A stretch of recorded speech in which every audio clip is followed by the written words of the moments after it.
button before I forget. Okay, so please, good afternoon once again.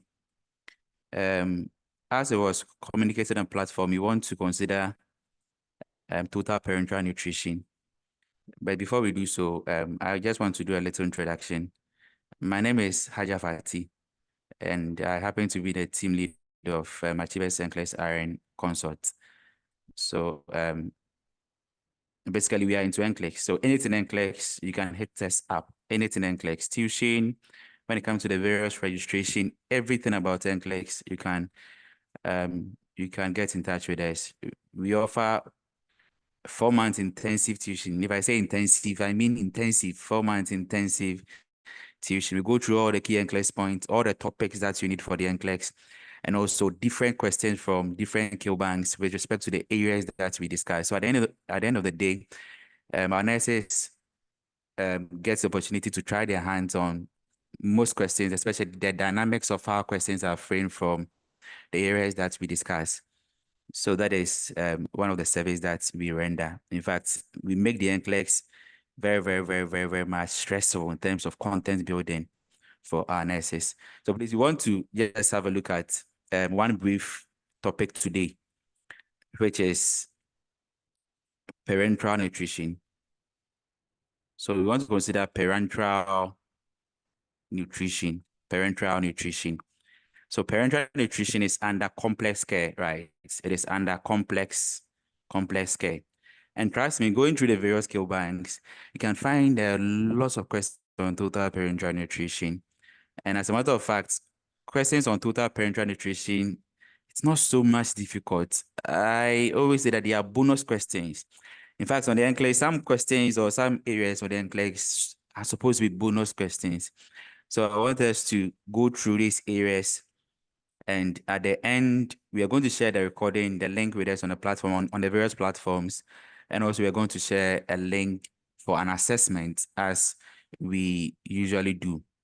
So you share a link for an assessment on total parental nutrition from different kill banks. So once you do the assessment to get your instant feedback, you can also get the opportunity to do the remediation on the aspect that you had wrong. You can make some short notes as well. So we are going to attach the link of the assessment once we share the link of the recording on the various platforms. Please, can you hear me? I believe I can be heard.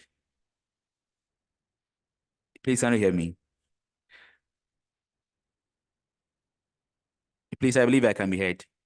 Okay, thank you very much. So please, let's begin. So we want to consider total parental nutrition. So before we start with the total parental nutrition, okay, so let me use the word parental nutrition, right? Because the total parental nutrition is one aspect of the parental nutrition. So we want to consider parental nutrition. So clearly, having made mention of nutrition, definitely we're going to talk about food. So as we are very much aware, in the human body, we have several systems within the body. We have the nervous system, we have the cardiovascular system, we have the digestive system, a whole lot of systems in the body with its own peculiar role of function. So when it comes to nutrition, we all know the system that is largely involved in nutrition. So that is the GI system. So the gastrointestinal system, is largely responsible for the processing or for the management, quote unquote, of food that we eat, right? So naturally, we know how digestion takes place.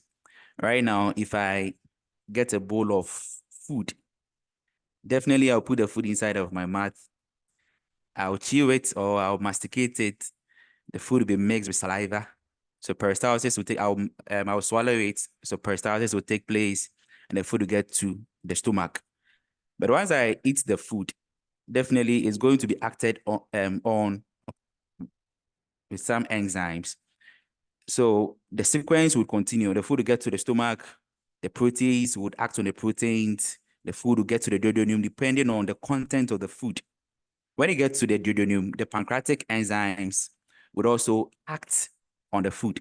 So with the pancreatic enzymes, clearly we're talking about the pancreatic lipase the lipids that would act on lipid and convert the lipid into fatty acids, right? The pancreatic amylase would also act on the carbohydrate to convert it to glucose. The pancreatic protease would act on the proteins to convert it to what? To amino acids. So this is a natural mechanism of digestion, of how food is processed by the digestive system. So once this food is being broken down by these enzymes, definitely the food would have to leave the duodenum. So the food would now get to another segment of the GIT. So that is the small intestines, where largely the absorption of the nutrients is going to take place in the small intestines, right? Because in the small intestines, we have our microvilli. We have the microvilli.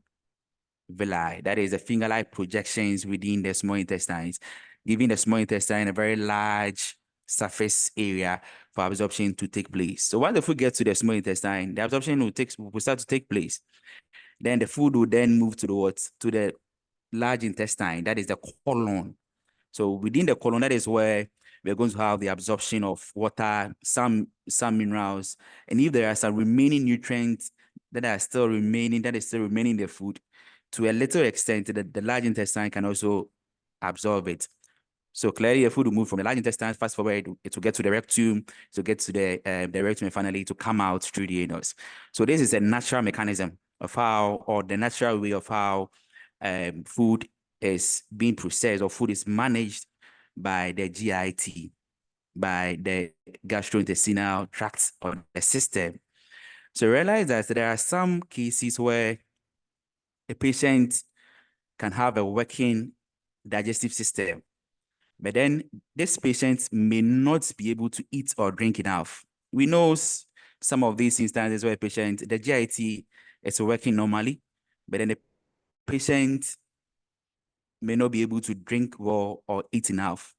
Or it could even be that there's a form of an obstruction somewhere along the GIT, right? So if there's some form of an obstruction along the GIT, clearly it would impact negatively on how the GIT would manage the food. So some of these instances, especially if a patient is having stroke, if a patient is having the cardiovascular accident or stroke, some of these individuals will have an impaired swallowing. You do the gag reflex or do the swallowing test, and it will be very, very, very, very, very poor. In such instances, we don't want to give the food to the patient for the patient to chew, to swallow, because this patient may stand at a risk of aspiration. Instead of the food to find itself in the stomach, the food to find itself where? In the lungs, and it can even lead to aspiration pneumonia. So in this instance, we will not want the patient to handle the food in the way that we've described previously. There's the chewing of the food coming down through the esophagus to the stomach, and so on. So in some instances like this, so this is one of the instances where the patient is having an impaired, when the patient is having the impaired swallowing. Please forgive me if my handwriting, if you can see my handwriting. And kindly let me know if I am moving too fast. As I said, we want to finish right on time. We have a class from 4 p.m. to 6:30 p.m. So that is one instance where a patient may be having a working GIT, but due to one or two issues, we wouldn't want the patient to use a natural mechanism of feeding. Even when the patient is in a critical state, when the patient is having a critical illness, that reduces their ability or their energy to eat. It will be very, very much difficult for them to actually take in food so that the food would pass through the GIT normally. We can talk about instances where a patient is even unconscious. An unconscious patient, how can this patient even tolerate food? It will be very, very much difficult, especially those individuals on a ventilator, those individuals with severe head injury. It will be very much difficult for them to tolerate food in the natural way as we've described. Some instances where a patient would need an increase, or if the patient is having an increase in the nutritional requirement, especially if the patient is having cystic fibrosis, this patient would definitely demand an increase in the nutrients. So in such cases, we'd want to do something. The GIT is working. The GIT is working, right? So we can do something. So we can bypass some of the segments along the GIT tract, along the GIT. So you can bypass some segments. So let's have a look at the image of the GIT. Let's try and see if we can get an image of the GIT. So when this happens, we will just try to bypass some segments of the GIT, but still we want to introduce the food into the GIT. So that is where, please, can we see the image on the screen? The image of the GIT, the esophagus, the stomach, the pancreas, the small intestine, appendix, the rectum, and finally ending at the anus. So when the natural mechanism fails, that is where we would think of our enteral feeding or our enteral nutrition, enteral feeding, or our enteral nutrition, enteral feeding, or the enteral nutrition. Generally, if we talk about enteral feeding, generally, so please, let's take note. Generally, if we talk about enteral feeding, it means that nutrition taken through the mouth or through a tube. But medically, if we talk about enteral feeding, we are talking about tube feeding, medically. So medically, if we say enteral feeding or nutrition, we're talking about tube feeding, right? So medically, but generally, if you say the enteral feeding, that is a food that is taken through the mouth, right? But we are saying that medically, enteral feeding is tube feeding, so feeding through tubes. So when the natural mechanism fails, we can resort to our tube feeding or our enteral feeding or our enteral nutrition. That is if the natural mechanism fails, right? So in the various instances that we mentioned earlier, we can still use certain measures to introduce food into the GIT, right? So that is where we think of giving the food through tubes. That is our enteral feeding. So we have several tubes that we can use to introduce food into the GIT. Clearly, we've seen most of these tubes in practice. We've seen most of these tubes in practice. So there's an image that shows some of the tubes that we can use in the tube feeding or the enteral feeding. So the common, please, we can hold the screen and enlarge it if it appears smaller from our end. Please, we can hold the screen and zoom in. So there are some common tubes that we can use, right? So the common next one that we tend to use in practice is the NG tube, what we call the nasogastric tube. So for the nasogastric tube, we want to pass it through from the nose to the stomach, as we can see from the image, from the nose to the stomach. So it means that we've bypassed the esophagus. We are introducing the food directly into the stomach, right? We are introducing the food directly into the stomach, but then we've bypassed the esophagus. So in instances where a patient is having a very bad or poor gag reflex or swallowing reflex, we can introduce the NG tube, the nasogastric tube, and then we introduce our food. Clearly, the food is not going to be in a solid state. So the food clearly is going to be in the form of a liquid, because the solid food, of course, will not be able to pass through the tube. So the NG tube can be used. So we realize that with the enteral or the tube feeding, the GIT is still functioning, it's still working, but just that there may be some issues that we want to bypass. So that is why we would use the tube feeding or the enteral feeding. So we can also have the orogastric tube as well. So the orogastric tube, we pass the tube from where? From the mouth, and the tube ends in what? In the stomach. The tube will end in the stomach. So that is the orogastric tube, the orogastric tube. Likewise, we can have what we call the oroenteric tube. With the oroenteric tube, the tube will start from the mouth and end where? And end in the intestine. So that is the oroenteric tube, the oroenteric tube. And you can see from this image that we have the gastrostomy tube as well, the gastrostomy tube. So we can also use the gastrectomy tube. So the gastrectomy tube, clearly we pass it through the skin of the abdomen. So we pass the gastrectomy tube through the skin of the abdomen directly into the stomach. So for instance, if the patient is having cancer of the throat, or if the patient is having, the cancer of the esophagus, and it's making them very, very, very difficult to eat, we can pass our gastrectomy tube, right? So the gastrectomy tube, the common one, so we usually call it the PEG, right? The percutaneous endoscopic gastrostomy, the PEG tube, just passes from the outer of the abdomen straight into the stomach. So in such instance, we've bypassed the esophagus, but still we want the GIT to work, right? The GIT is functioning, but just that we're having a situation that would warrant that we bypass some segment. So we can use the gastrostomy tube. It's one of the common tubes that we can use in our tube feeding.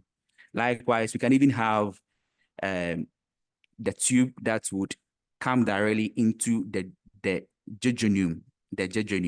So that is the jejunostomy tube. So from the skin directly into the jejunum. So realize that this tube would bypass the stomach. It will bypass the stomach. So if there is a problem, if there is a gastric CA, or if if the patient has swallowed something that is so irritating, that has damaged the mucous membrane of the stomach, we can bypass the stomach. We can give the food directly into the jejunum. So we can use the jejunostomy. So it can be used as well. Likewise, we can also use the nasoenteric tubes. So the naso, the nose, it will start from the nose and end in the intestine. So the nasoenteric tube, we want to put the food directly. The tube will deliver the food from the nose straight into the intestine, So that is why we can have the nasoduodenal, So we can have the nasoduodenal, or we can even have the nasojejunal. So we realize that the tube is coming right from the nose and ends in either the duodenum or the jejunum. So we realize that these tubes actually helps us to bypass some segments of the GIT. But notwithstanding, we are going to deliver the food inside of the GIT. So that's why we are saying that with this form of nutrition, that is the tube feeding, the enteral feeding, the GIT still has a function. So the GIT has not lost its function completely. So you can still deliver the food into the GIT, but just that we want to bypass some segments. So that is one mechanism that we can introduce food into the GIT, right? So once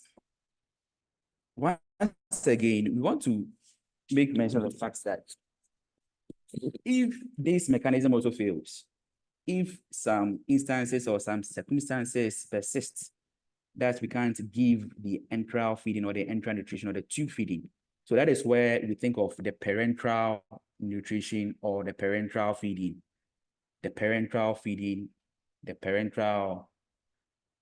feeding, or the nutrition. So that is where this one will come in, the parenteral nutrition or the feeding. So definitely with the parenteral, we can think of it as the opposite of the enteral nutrition. So if the enteral is delivering food into the GIT by the use of the tubes, so we are going with the medical definition of the enteral nutrition. So that will mean that the parenteral nutrition will be the opposite, right? So just think of parenteral as outside of the GIT. So think of parenteral as outside of the GIT. So it means that with the parenteral nutrition, it bypasses the GIT. So with the parenteral nutrition, we are going to give the food. So let's use the word food, right? Because they are specially made or specially prepared food. So let me put it that way. So we are going to give the solution, that is the food, through veins. So that is with the parenteral feeding or the parenteral nutrition. So the food preparation is going to be delivered through vein with the parenteral nutrition. So some instances where a patient is having an ischemia of the bowel, an ischemic bowel disease. So let's have a look at some few indications of the parenteral nutrition. So PN for parenteral nutrition, some indications. When a patient is having an ischemic bowel disease,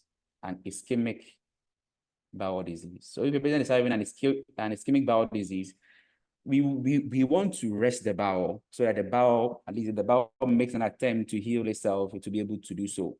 So we wouldn't want to even give anything through the GIT. So this is one instance or one indication for the parenteral nutrition.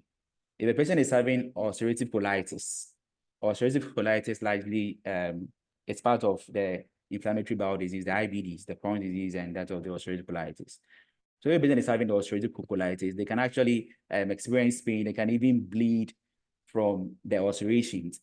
So in that acute exacerbated phase, we want to rest the GIT. We don't want this patient to take in anything by mouth. So at this point, we can think of giving our parenteral feeding or the parenteral nutrition. So that is one of the indications for the parenteral nutrition. Moreover, if a patient is having a bowel obstruction, and if the patient eats by himself or we deliver the food through tubes into the GIT, there's a bowel obstruction. So it may be very, very, very, very difficult for the food to even progress from where the obstruction is, right? So if we even attempt in doing that, we can even end up having a perforation. So in this instance, especially cases of Hirschsprung's disease, if a child is having Hirschsprung's disease, we can think of giving them the parenteral nutrition. We can think of giving them the parenteral nutrition if they have the Hirschsprung's disease. You know that with the Hirschsprung's disease, we also call it the aganglonic megacolon. Aganglonic, absent. So absence of what? Of the ganglonic cells. So in this condition, because they lack the ganglonic cells, usually at the descending part of the colon and around the rectum, what is going to happen is that we are going to have a zero or little peristalsis. So when the food gets to that segment, the food will not be able to come out. So when we're having such a bowel obstruction, we would not want the child or this patient to eat. So we want to think of giving this patient or the child the parenteral nutrition. So that is one instance that the parenteral nutrition will come to mind. Or even when we do surgeries, that GI surgeries, that we will just do some recession and anastomosis. Once we do the recessions and anastomosis, bringing the two ends together, we want the two ends that we brought together to heal. So we don't want this individual to eat right away, right? So we want to rest. So we say we want to rest the bowel. So in an attempt to rest the bowel, we can think of giving our parenteral nutrition. Please, can you hear me? Please, can you hear me? Please kindly indicate in the chat box if you can hear me, please. Okay, thank you very much, Aaron Doris. So in summary, we would think of the parenteral nutrition when the patient is not having a functioning GI tract, or they're having some disorders that would require that we rest the bowel completely. We rest the bowel completely. We can also think of even bends. If a patient is having bends, if a patient is having severe bends, we can also think of giving them the parenteral nutrition, right? Because we are very much aware that if a patient is having bend, they will be in a state of what we call the hypercatabolic state. If a patient is having bend, they'll be in a state of what? Hypercatabolic state. High. So catabolism, the breakdown, right? So once they are in the hypercatabolic state, what is happening is that they are having an excessive metabolism. They're having an excessive metabolism, right? So the rate at which they break certain substances like the proteins, carbohydrates, will become more than normal. So once the patient is having this severe burn, it will mean that their nutritional requirements and their caloric requirements would increase, right? So once it's increased, the best way to give them the nutrition to meet the body demand is the parenteral nutrition, So that is, these are some of the indications for the parenteral nutrition, where we would bypass the GIT and give the drug, give the preparation of the food through the veins, Likewise, if a patient is severely malnourished, so a severely malnourished individual may benefit from parenteral nutrition. Severely malnourished would benefit from the parenteral nutrition. So please let me throw much emphasis on the bends. There are some questions that you see about the bench that I always say that NCLEX is very, very, very, very tricky. You might know that, okay, fine, a patient with burns may benefit from the parenteral nutrition because of the said reason. So largely, if a patient is having a negative nitrogen balance, if a patient is having a negative nitrogen balance, so please let's take note of this point. If a patient is having a negative nitrogen balance, if a patient is having a negative nitrogen balance, we can think of giving them the parenteral nutrition. What do we mean by a negative nitrogen balance? So we can have a positive nitrogen balance and a negative nitrogen balance. So a negative nitrogen balance simply indicates an insufficient protein. A negative nitrogen balance simply indicates an insufficient, when we have an insufficient protein. So we say negative nitrogen balance. The negative nitrogen balance may not occur on its own or occur in isolation. It usually occurs as a result of something. So when we have some illness, when we have some malnutrition or even aging, we can have a negative nitrogen balance. It means that the patient is using more protein faster than it is being synthesized. The patient is using more protein faster than it is being synthesized. So as seen in the case of the burns, we said that in burns, the patient would have a hypercatabolic or be in a catabolic state. So being in a hypercatabolic state, we said that it means that they're having an excessive metabolism. So once the patient is having the burns, they can have a negative nitrogen balance, right? So if you don't see burns in questions and you see a negative nitrogen balance, so you have to actually think of it that, yes, in burns, we can have a negative nitrogen balance. There are some instances where you can have a negative nitrogen balance, not only burns. When you have a severe tissue injury, you can have a negative nitrogen balance. Even if you're having fever, you can have a negative nitrogen balance. If you fast for a long time, prolonged fasting, you can have a negative nitrogen balance. So that is the point that we want to put across. So there's not always that NCLEX will make certain points very, very. RN Missy, please kindly mute yourself for us, please. And at that, your video would appear in the recording. RN Missy, I think RN Missy or RN Christiana, I don't know. RN Missy, RN Christiana, your video is on. Okay, let me try and see if I can stop the video from here. Please, can you hear me? Please, can you hear me? Please, can you hear me? Please, can you confirm if you can hear me? Okay, thank you very much, Aaron Doris. So that is what we want to say. So if you don't see burns and you see any of these conditions that the patient would have a negative nitrogen balance, clearly they can benefit from the parenteral nutrition. They can benefit from the parenteral nutrition. So that is just by the way. So there are some indications for the parenteral nutrition. I haven't seen much questions in the Q bank that asks about the indications for the parenteral nutrition, but knowing them is very, very much important. So fast forward, with the parenteral nutrition, you realize that in our earliest parts of this discussion, I kept saying total parenteral nutrition, right?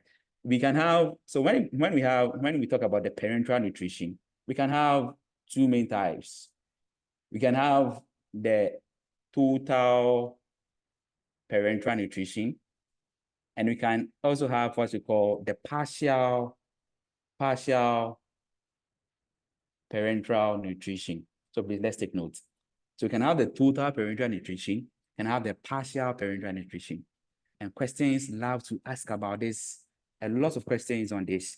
So we can have the total parenteral nutrition and also have the partial parenteral nutrition.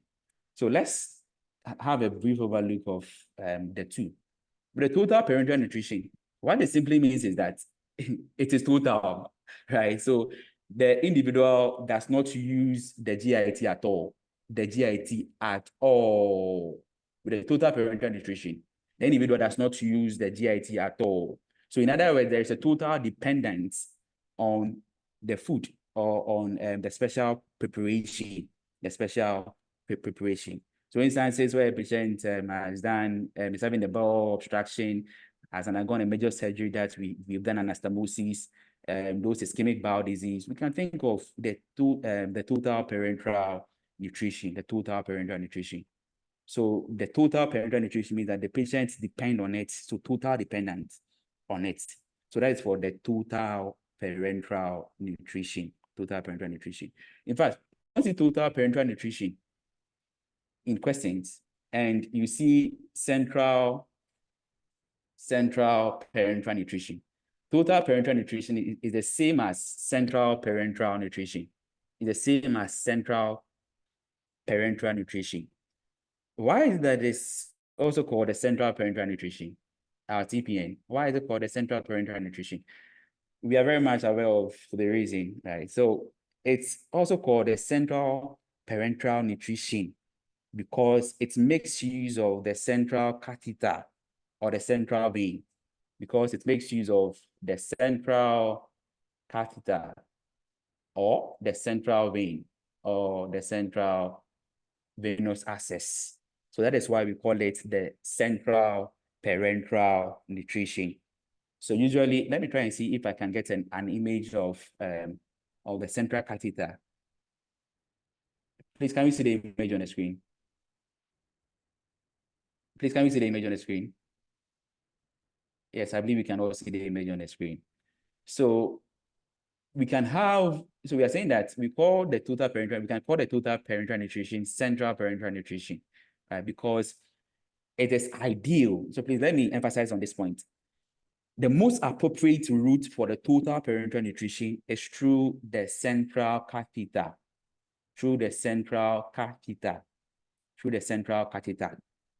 So that is why we call it the central parenteral nutrition. So if an NCLEX question asks you, the best or the most appropriate for total parenteral nutrition is the central catheter, where sometimes we make use of the jugular vein or even the superior vena cava or even the subclavian vein, right? These veins, they are very, very, very, very larger, right? So the larger central veins would allow large catheter to deliver a high concentration of nutrients with a high calorie. So that is why we want the central catheter, or what you call the central line, because this patient is depending on this nutrition entirely, total dependent. So in order for us to be able to deliver high concentration of the nutrients with high calorie, we will need the central line or the central catheter. Notwithstanding, we can also use the PICC. The PI is what we call the peripherally inserted central catheter, the PICC. So as we can see from the image, so we would get access to the vein on the periphery, but then we are going to tunnel, or we are going to direct the vein to the heart as well, right? To the heart as well. So this one that I'm shading here is the central catheter, very close to the heart. But you can also use the peripherally inserted central catheter. It also goes directly to the heart. But then if the question is to ask you, the best is the central catheter. In as much as you can use the PICC, the best is to use the central catheter. So that is one of the key things that we need to also look at. So generally, it is very, very much important that we confirm the placement of the central catheter. It's very important that we confirm the placement of the central catheter and that of the PICC. We confirm with an X-ray prior to its usage, right? We want to confirm its placement. Please, why do you think that we want to confirm the placement? Why is it very important to confirm the placement before we initiate our feeding? Please, why do you think that? So let me unmute. Please let me try and unmute us so that we can. Please, why do you think that it's important for? Please, you can unmute yourself and talk. Why do you think that it is important for us to confirm the placement of the central catheter or the PICC with an X-ray prior to its usage? Why do you think that we should do that? There can be dislodgement. Exactly. So there can be dislodgement. Right? So we want to confirm. And going forward, we talk about some complications of the parenteral nutrition. Even when we are passing the central catheter, it can even end up complicating itself as well as pneumothorax. Looking at where we are passing the catheter, the lungs are also there, the central catheter, the lungs are also there. So in the passage, we could even pierce the lung, resulting in what? In a pneumothorax.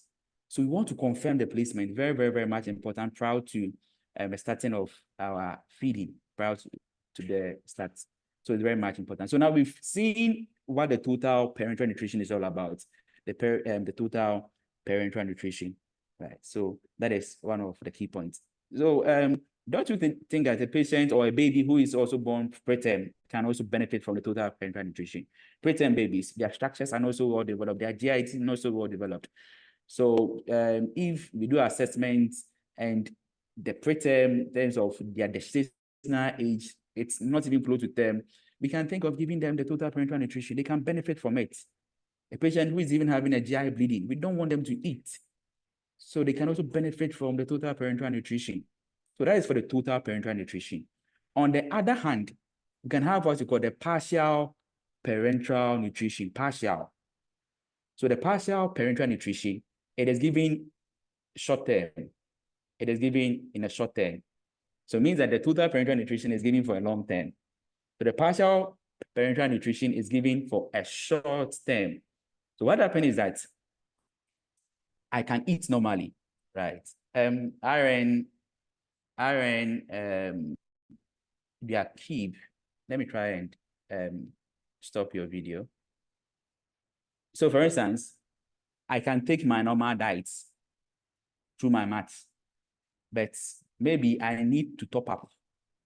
Maybe I am malnourished. Even though I'm eating, but I'm still malnourished.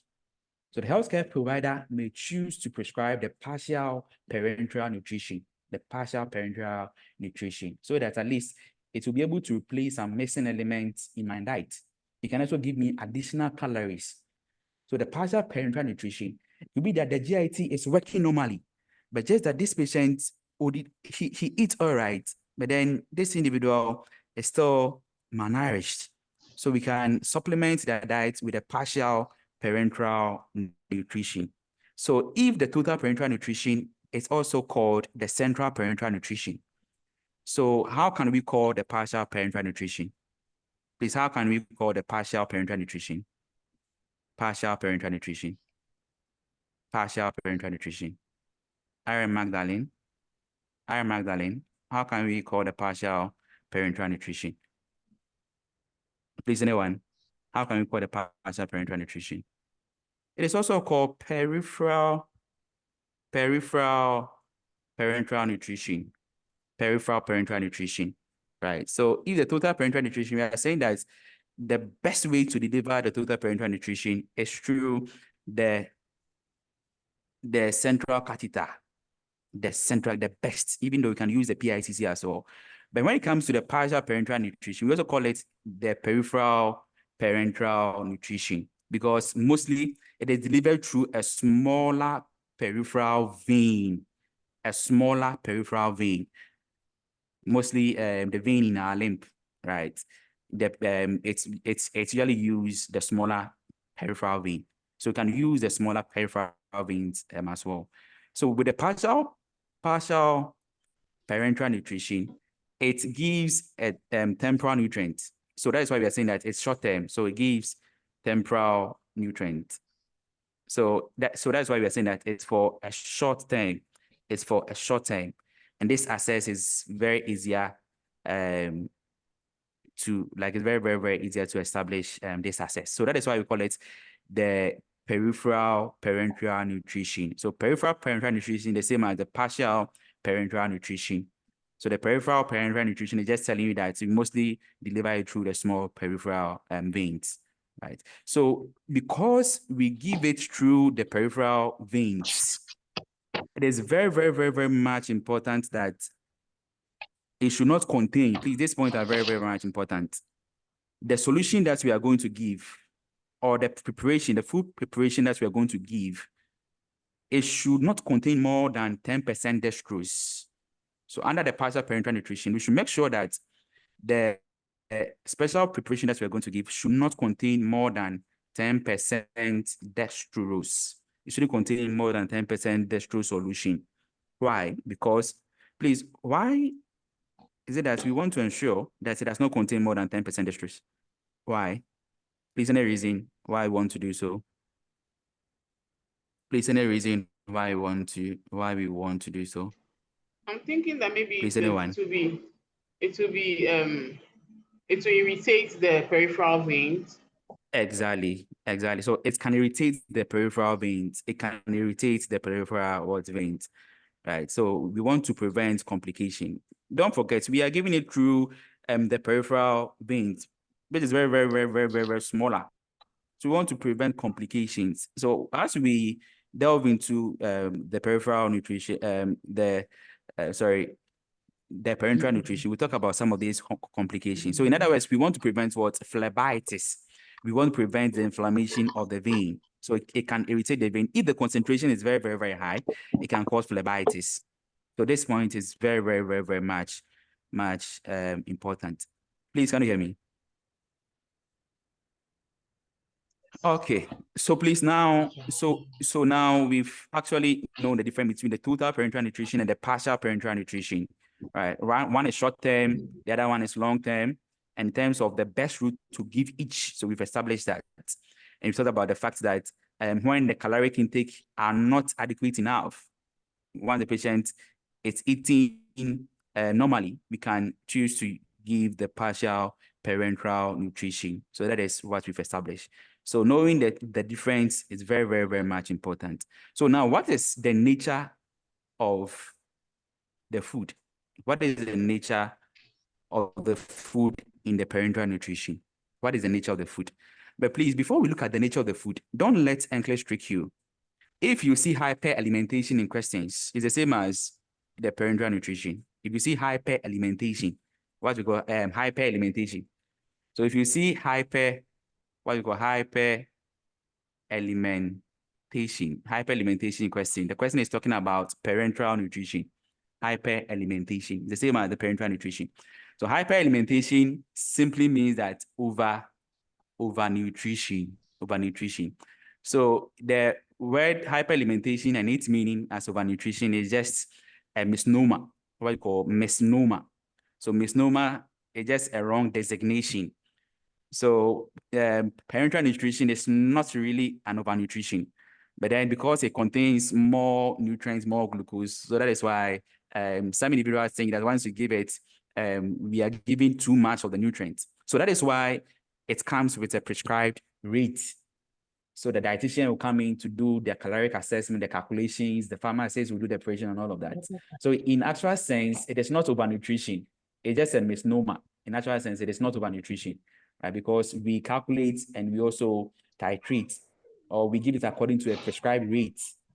But if you see hyperalimentation in questions, we are talking about parenteral nutrition, same as the parenteral nutrition.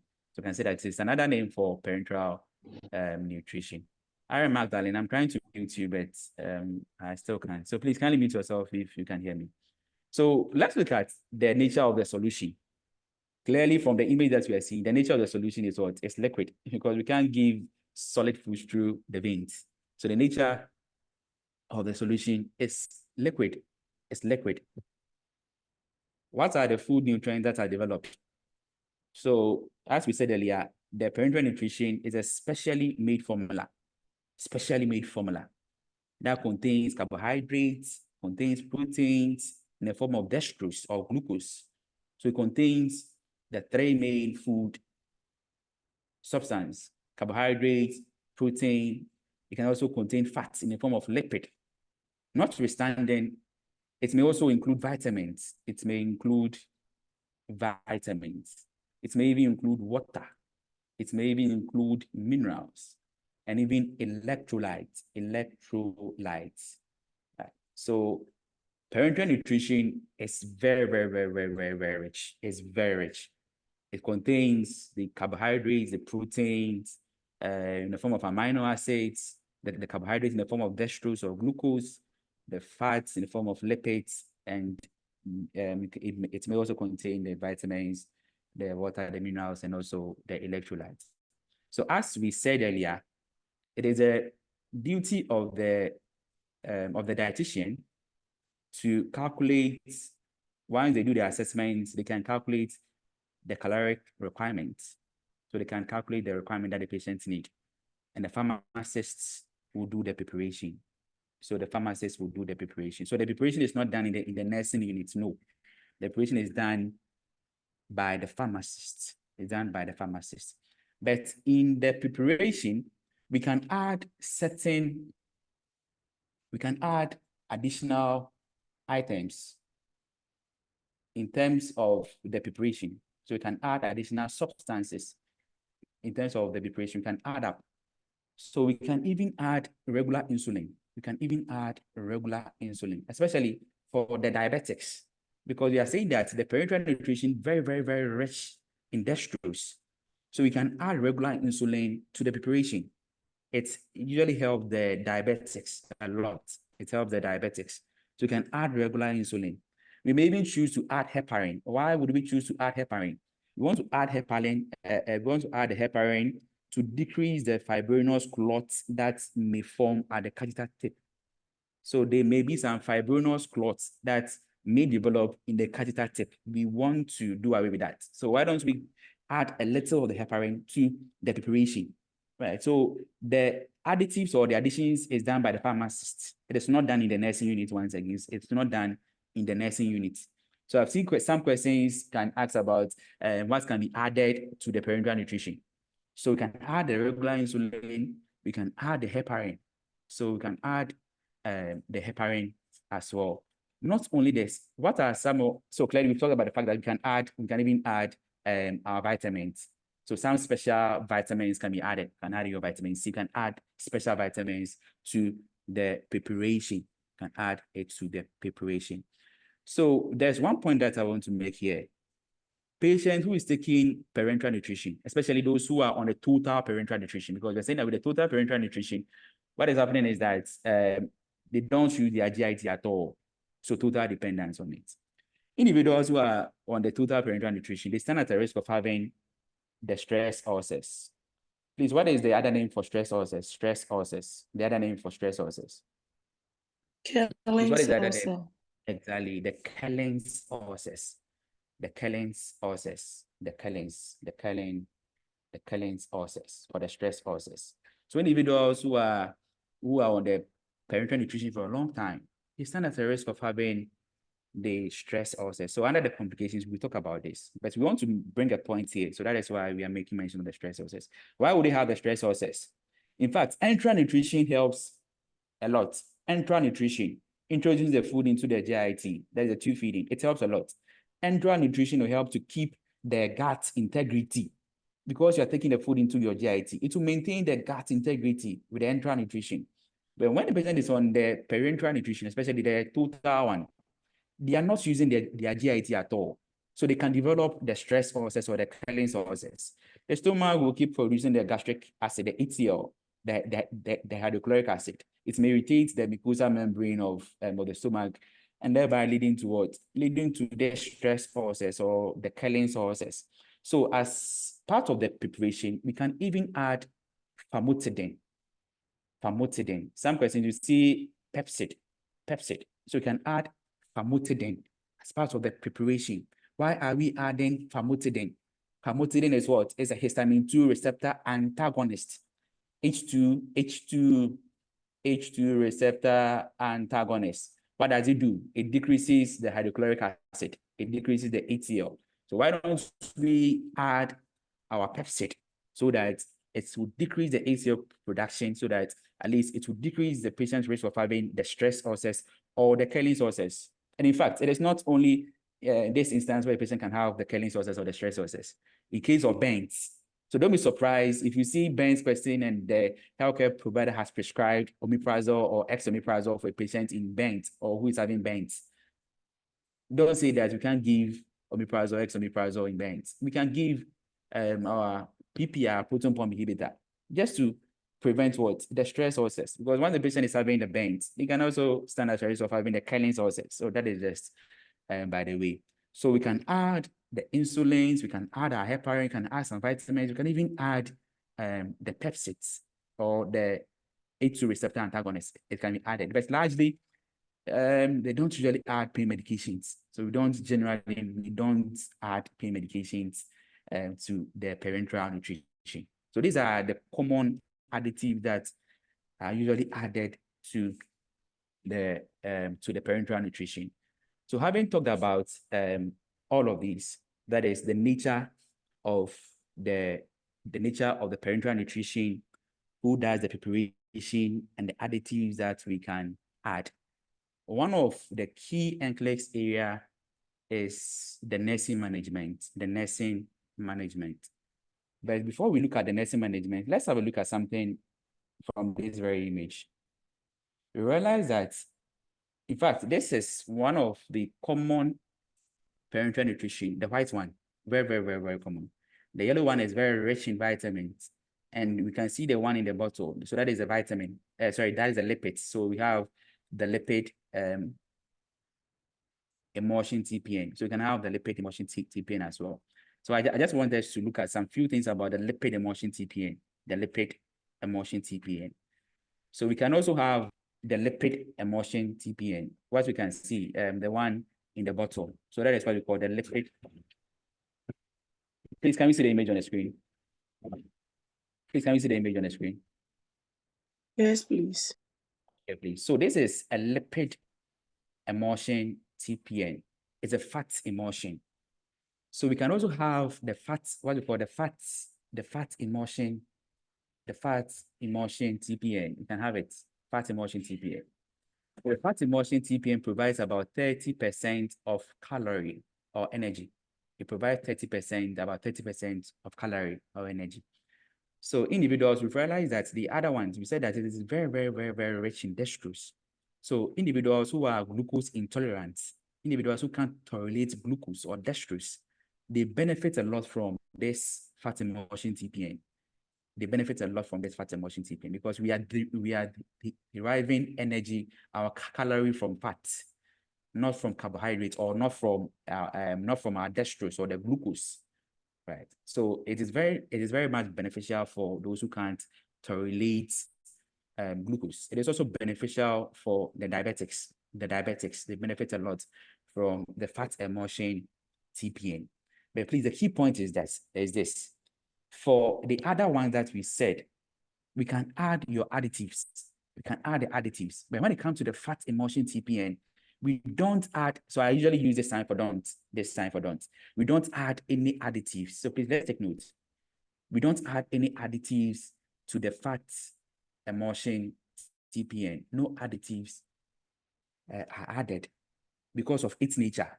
No additives. We wouldn't want to add any additives. Moreover, if a patient is having some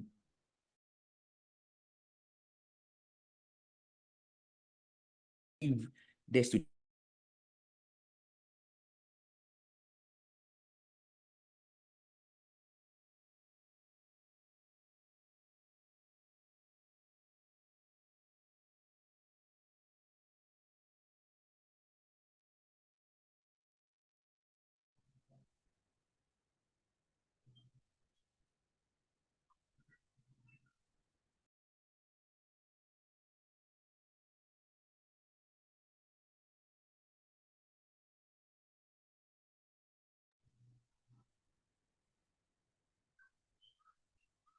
I went off for some time. The network, I was logged out. Oh, no sound since. Please, can you hear me? Yes. Please, can you hear me? Yeah, we can hear you. No, yeah, please, I'm seeing no sound, so I don't know when I went off. I don't know if it has been long. No, less than 30 seconds. Less than 30 seconds. Oh, okay, boss, thank you very much. It's the network. I lost the connection. So we are saying that the fat emulsion TPN, it's made from soybean, egg yolk. We can also make it from oleic acid, palmitic acids. So it's very much important. This is very, very important in persons. Assess the patient for what? For egg allergy. So patients that we're going to give him or her the fat emulsion TPN because it's prepared from these items, it's very much important that you ask for egg allergy. Very, very, very, very much important. And because it's made from fat, one of the key NCLEX points is that we started slowly. We started slowly. 1 meal per minute. In a minute, you give only 1 meal per minute for the first 30 minutes. 1 meal per minute for the first 30 minutes. We started slowly, 1 meal per minute for the first 30 minutes. Why? Because there can be reaction. We don't want to cause harm to our patients. So within this time frame or within this window, we'll be watching for reaction within the first 30 minutes, where we are giving 1 meal per minute. We are just giving 1 meal per minute. So if there's a reaction, if there's an adverse reaction, then we need to stop it and report to the healthcare provider. But then if there's no reaction, then of course, we're going to adjust it to the prescribed rate or the prescribed amount, the prescribed rate or the prescribed amount. So what would actually tell us that this patient is having a reaction? So NCLEX questions will not bring, yes, the items. Patient who is taking a fat emulsion TPN, who is reporting of chest pain, who is reporting of back pain, chest pain, who is reporting of chills, who is presenting with cyanosis, who is having difficulty in breathing, dyspnea, who is complaining of headache. So clearly, it will tell you that this patient may be having an adverse reaction. Then we need to what? We need to stop and notify the healthcare provider. Or if the patient is having this particular type of rash, on the chest, we are very much aware that when the patient is having fat embolism, one of the cardinal things that they experience is what? Is the particular rash. I always say this, case study question that involves embolism. Usually the descriptions are very, very similar. Air embolism, fat embolism, pulmonary embolism, they have the difficulty breathing, apprehension, all of that. They may even have a loss of consciousness and all of that. But when it comes to fat embolism questions, they are very, very, very much simple to pick fat embolism question. It's there you are looking out for fractures of the long bone. But you know that when long bones break, we can have some fat finding itself in circulation that can get into the pulmonary circulation, resulting in the fat embolism. Right. So because we are giving the fat emulsion TPN, largely made from fat, this patient can have fat embolism. So once we see the particular rash and all of that, we need to stop and notify the healthcare provider. So it means that with the fat emulsion TPN, if a patient has a long bone fracture, it is contraindicated. We will not want to give it long bone fracture because the long bone fracture itself predisposes the patient in having the fat embolism. So, and this preparation, it's also a fat emulsion. So we will not want to give. So it's one of the contraindications for the use of the fat emulsion TPN. Fracture of the long bone. And moreover, if the patient is having a pathologic hyperlipidemia, the lipids very, very, very, very, very high, so much elevated. We will not want to give this patient the fat emulsion TPN. Clearly, it would worsen it. So this instance, we will not want to give the patient the fat emulsion TPN. Or even when the patient is having what we call the lipoid, we call it the lipoid nephrosis, lipoid necrosis,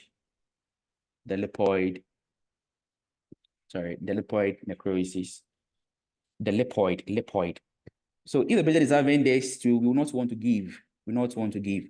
So what this simply means that the areas that we have the lymphoid tissues, when the lymphoid tissues are exposed to gross lipids or too much lipids, where the lymphoid, because we are very much aware that we can have lymphoid tissues largely in the bones, in the tonsils, or even in the thymus. So when these lymphoid tissues are exposed to plenty fats, they can be necrosed, right? They can undergo necrosis. So if a patient is having a history of this, we will not want to give the fat emulsion TPN to this individual, right? The common of these contraindications that I've seen in questions is the long bone fracture. Long bone fracture, no, because the risk of having the fat embolism is going to be very, very high. And I'm saying that's one of the key tiebreaker in embolism type of question, the case studies. If you are looking out for fat embolism, check for the particular rash, check for fever, check for the particular rash. Some of the signs is going to be universal among the P, the embolism. But once you're able to identify this, and it will be bonus when the person tells you that fracture of the long bone. So that is just by the way. So if you're going to give the fat emulsion TPN, if you're going to give the fat emulsion TPN, and we do the assessment, and you realize that there are visible fat globules within the, oh, what's happening? Sorry, my pen, I've lost the tip, it's on the floor. So if we are seeing a visible fat globules within the bottle, do we need to give it? No, we don't need to give it, because if there's a visible fat globules in the bottle, it can cause a fat embolism. We don't want to give it.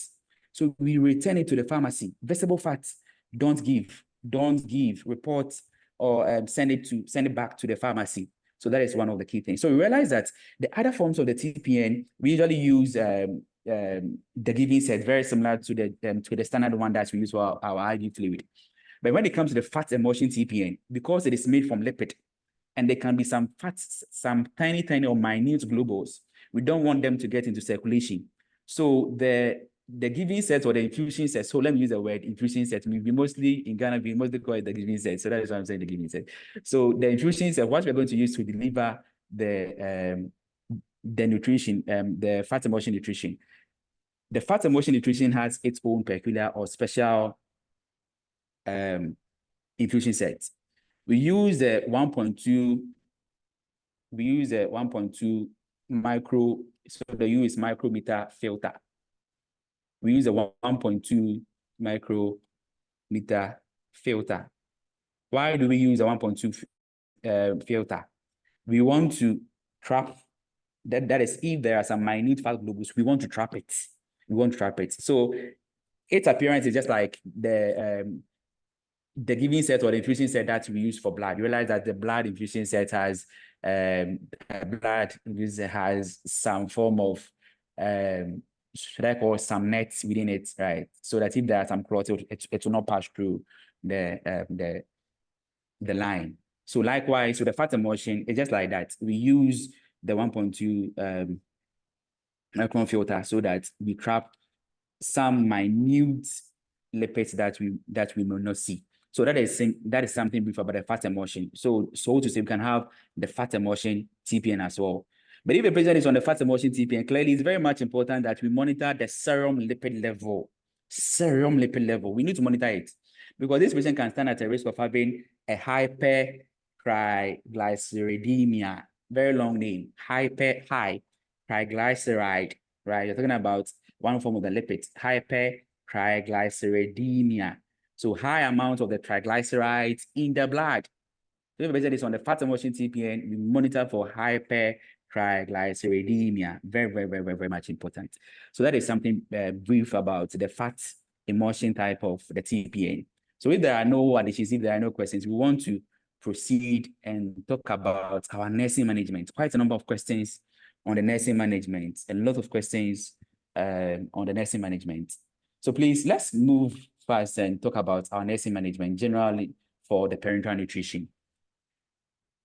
In fact, these areas are bonus questions. We've already said that the parental nutrition, it's very much, in terms of the concentration, it's very higher in terms of the concentration. So the parental solution, as we said, it's hypertonic. So due to its high concentration, but the concentration of the glucose very high, or the dextrose can be very high. So the concentration of the glucose is very high. It is very much important that we do monitor the patients for phlebitis. So we've talked about the phlebitis, especially if we are giving the partial parenteral nutrition or the peripheral parenteral nutrition. So assessing for phlebitis is very much important. So that is why we are saying that for the peripheral parenteral nutrition, we don't want to use more than 10% dextrose in that solution, just to decrease the risk of having the phlebitis. So that is what we said, because the peripheral parenteral nutrition, we mostly use the standard peripheral IV access. Notwithstanding, with the peripheral or the partial parental nutrition, you can use the PICC as well. You can use the PICC as well. So you can do that one as well. But the key point is that we watch out for the phlebitis, the inflammation of the vein. And moreover, patients on parenteral nutrition, we also watch out for hyperglycemia because of the high glucose concentration or the content. We watch out for it. We monitor the patients for hyperglycemia. Nutrition, we monitor them for hyperglycemia. So how would we define it? If the blood sugar of the patient is more than 200 milligram per deciliter, if the blood sugar is more than 200 milligram per deciliter, so just divide by 18 and you get your answer in millimole. So once you do the calculation, you get around 11.1 thereabouts. So if the blood sugar is going above 11, then you know that this patient may be having what the hyperglycemia. So for parenteral nutrition, we monitor for both hyperglycemia and we also monitor for hypoglycemia. Why do we monitor for hypoglycemia? We monitor for hypoglycemia, especially during the weaning off period.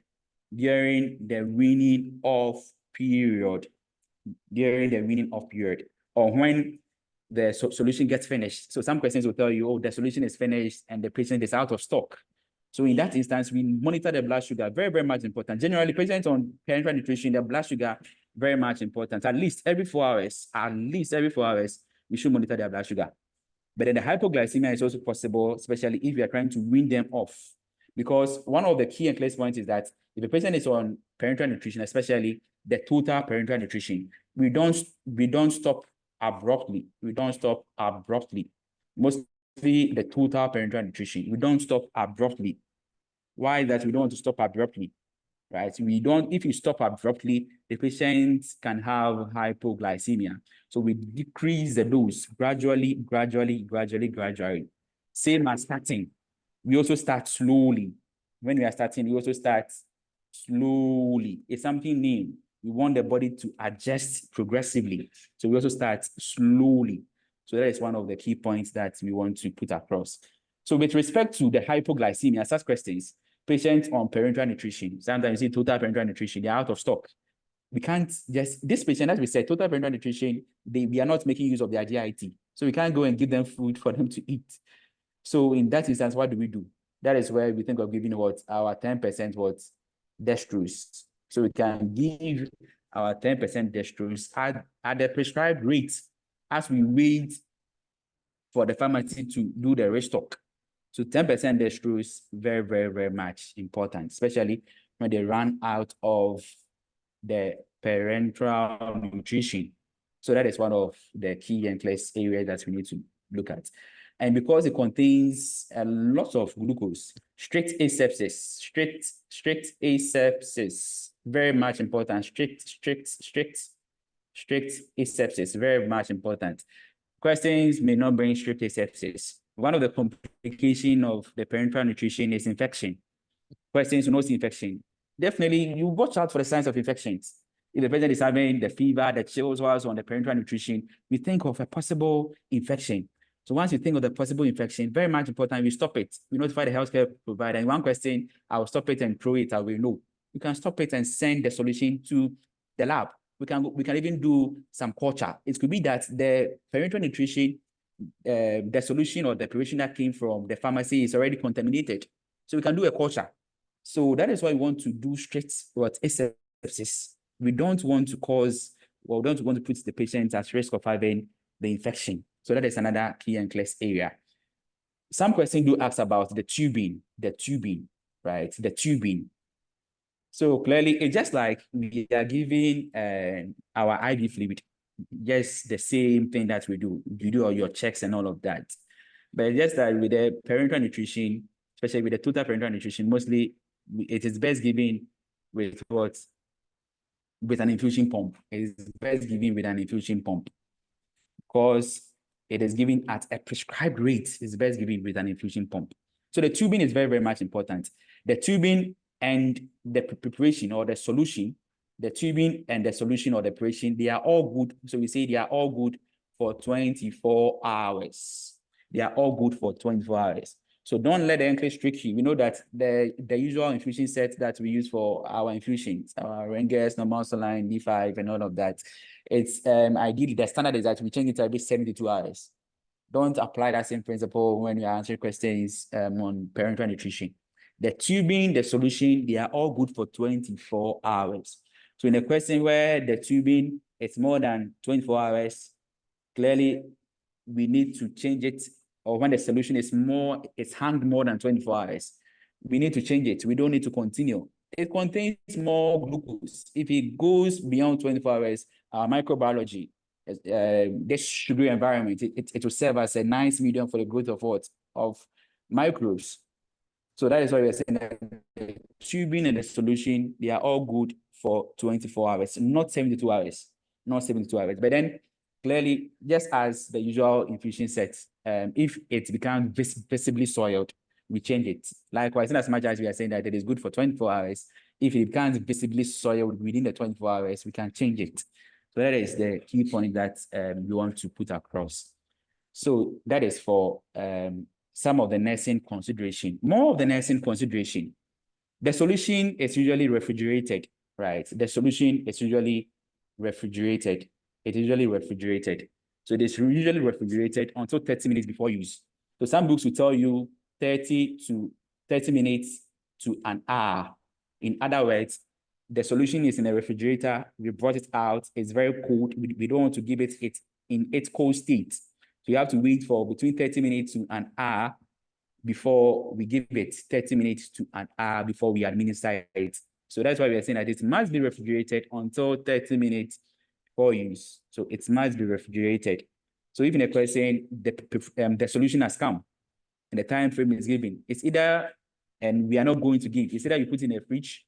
So that is the idea, we put in a fridge. We don't want it to sit more than 1 hour. We don't want it to sit more than 1 hour. And we've already made mention of the fact that it mostly comes at a prescribed rate. So it's best given with the infusion pump. Bonus questions, a bonus question would be a question that would ask about this infusion pump. So that is another key NCLEX thing that we want to add up. Please, can you hear me? Please, can you hear me? Yes, please. Please, can you hear me? Okay, please. Please, can you let me know if I'm moving faster? Because as I said, we have a class from 4 to 6:30. So as much as possible, we want to go through the key areas as fast as possible. So some questions you see patients with on the parenteral nutrition, and the nurse is going to give medication through the same IV access. No. The key point is that we don't give other medication in the same IV access. We don't give the same, we don't give medication in the same IV access. We want to prevent incompatibilities. We also want to prevent infection. That is why we wouldn't want to do that. So have a dedicated IV access for medication. Have a dedicated IV access for your medication. Very, very much important. So that is one of the key points. So while you see that in questions, I'm going to give it through the same, no, we want to prevent incompatibilities. The common complications, even though we would look at some of the complications, the common complications that you are very likely to see in questions, air embolism. Air embolism. Why air embolism? Especially with the central catheter and the PICC, the peripherally inserted central catheter. Air embolism. Right, air embolism. One of the deadliest complications, because in the quest or in the attempt to change the tubing, if you're not so much careful and air enters the circulation or the blood vessel, it can cause air embolism. So in TPN question or parenteral nutrition question, where a patient on it is experiencing dyspnea, apprehension, sweating profusely and all, we can think of possible air embolism. Please, when we talk about air embolism, if it is occurring, what position would we put this individual? What position would we put them? Patient who is experiencing air embolism. What position would we put them? Left, not only left lateral. Triangle. Exactly. So air embolism, position left lateral the Lensberg. Why left lateral trend Lensberg? We want to trap the air bubbles in the right atrium. That is why we want to put them in the left lateral trend Lensberg. Some questions you don't see left lateral trend Lensberg. You see, put the patient on the left side with the head of the bed lowered. So that is the same as the left lateral trendalis back. Don't let the English trick you. Don't go in for a reverse trendalis back, please. We are talking about trendalis back. So that is one of the most common complications. And if we already talked about the infections, infection is also very common. So that is why I want to adhere to the principle of asepsis. So it's very much important that if you are changing the tubing, especially if you're having the PICC or the central catheter, if we are changing the tubing, it's very much important that they do the Valsalva maneuver. So they can do what you call the Valsalva maneuver. So just tell the client to hold their breath, right? You tell the client to hold their breath, right? Whilst you are removing the tubing or even the cap. So you hold their breath. In other words, the Valsalva maneuver, you will want to prevent air from entering, which is very, very much important. So that is one of the key things that we can, we can also look at. So aside this, we've also talked about the instances where they will have the hypoglycemia. We think of the 10% dextrose at the prescribed rate because hypoglycemia can actually kill. So with the hypoglycemia, when their blood sugar is less than 60 milligram per deciliter, of course, some resources use a benchmark at 70 milligram per deciliter. So once the blood sugar drops to 70 milligram per deciliter, we need to intervene. And if the patient is out of stock of the parenteral nutrition, that is where we think of giving our 10% dextrose, very important. As part of the general universal nursing consideration, clearly, please, do you think that we need to monitor the weight, the daily weight? Is the daily weight important?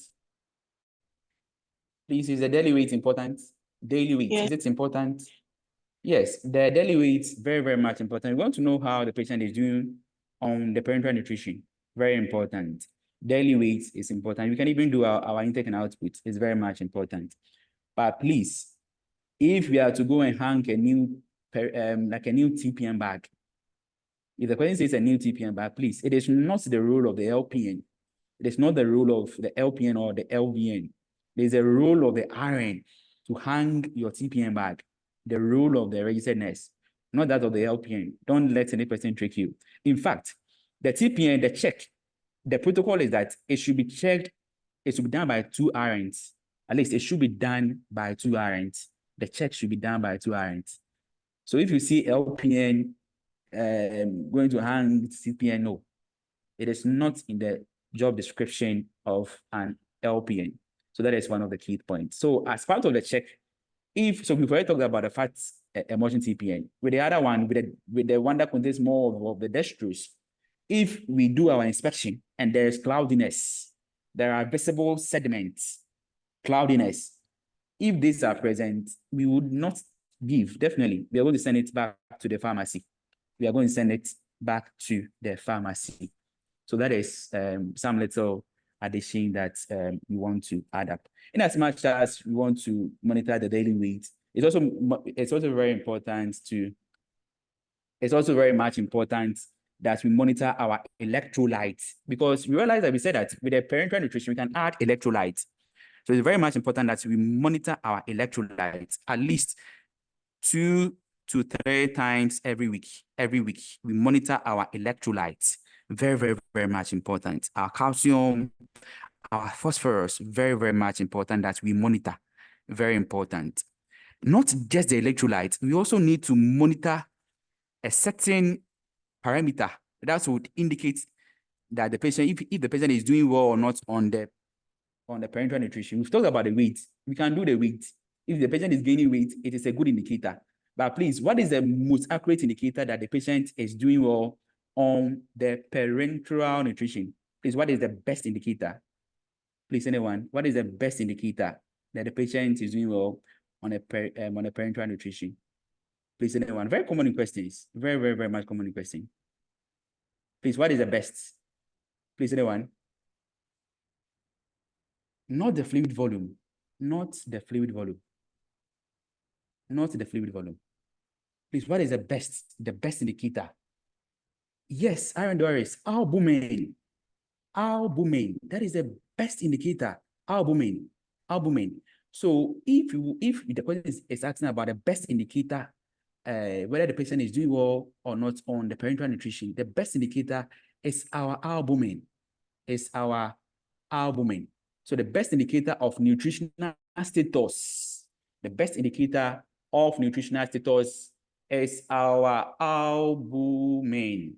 Please let me add this. If you don't see albumin in questions and you see pre-albumin, please choose pre-albumin. Choose pre-albumin. In fact, if you see albumin and pre-albumin in the same question or in the same questions as option, please choose pre-albumin. Please, I hope it's clear. We can check the albumin or we can also check the pre-albumin.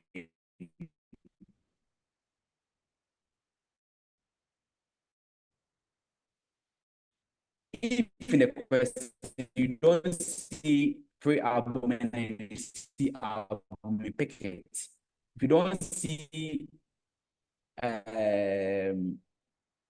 albumin and you see pre-albumin, pick it as the answer, the best indicator. But if in the question you have the albumin and the pre-albumin, the same question, choose the pre-albumin. Why are we saying so? Pre-albumin, in recent time, pre-albumin is preferred over the albumin. Pre-albumin is preferred over the albumin because of its shorter half-life.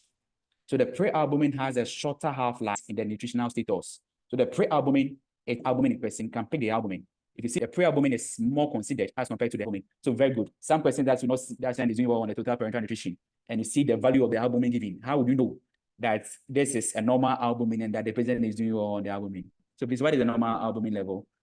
So we should know. For some questions, not just ask about the albumin. So what is the normal albumin level, please? The normal albumin level.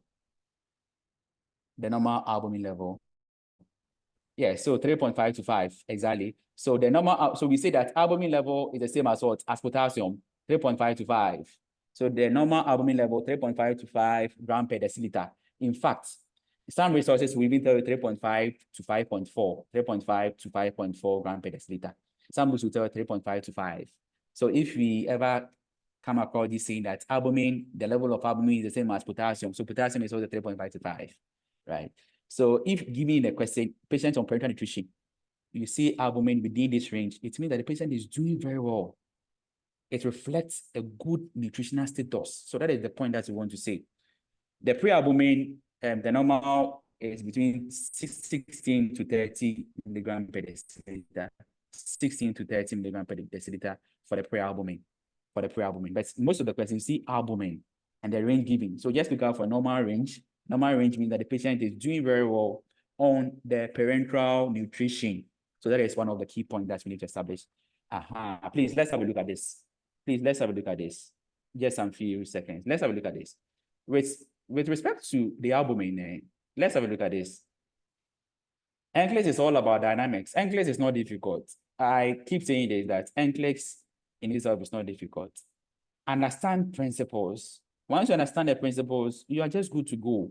No matter how the NCLEX trick, no matter how the question will try to trick you, you'll be able to get the answer. Please, let's have a look at this. I just want to engage us more whilst I sip some water. We've talked about albumin. Let's have a look at this interesting question. The nurse is caring for an elderly receiving total parental nutrition due to malnutrition. Which observation made by the nurse indicates that the client is improving. The client is improving. Which of the following indicates that the client is improving? Please, which of the following indicates that the client is improving? Please, anyone? Please, we can key our answer in the chat box. Please, we can key our answer in the chat box, please. We can key our answer in the chat box. Okay, so we have one response. So RN Ray says 2. RN Imelda also says 2. Okay, please, do we agree that the answer is option 2? Please, do we agree that the answer is option 2? Yes, the answer is option 2. The weight gain, what can we say about the weight gain? The weight gain in the question is so abnormal. It even indicates overload. Gaining 8 pounds in a week is too much. Gaining 8 pounds in a week, in fact, is too much. If the patient is to gain more than 3 pounds in a week, please be report. More than 3 pounds in a week will mean that we are giving too much of the parenteral nutrition. So the 8 pounds given in the question is too much. It is too much. So the key point is more than 3 pounds in a week, please, we need to report. The answer is option 2. Why is the answer option 2? We can link this answer to the albumin. So this is just like asking about the albumin. We are very much aware that this individual is malnourished. And the question made mention of edema. This patient is having edema. It may be secondary to the malnutrition, right? We are very much aware that within a blood vessel, there are two pressures within the blood vessels, right? So we have the oncotic pressure, and we have which one? The hydrostatic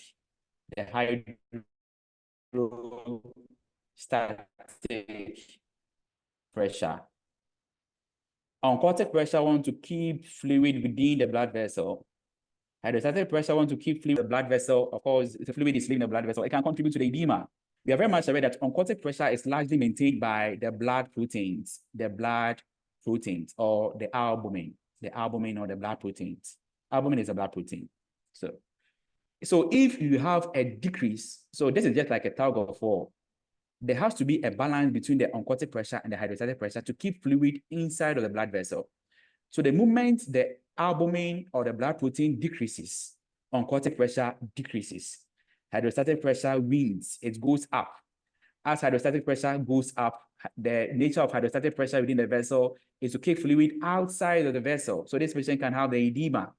So this patient, we are giving this patient the total parenteral nutrition. It contains some form of amino acids. So if they take the parenteral nutrition, it can increase their albumin level. Once it's increased the albumin level, the oncotic pressure will be able to come at the same level with the hydrostatic pressure. And once that happens, the client's edema will begin to decrease, because the hydrostatic pressure will not outmatch that of the oncotic pressure anymore. So that is why the answer is option 2. So it's just like the question has asked you about the normal albumin. If you know that albumin maintains oncotic pressure, and once albumin decreases, the client can have the edema.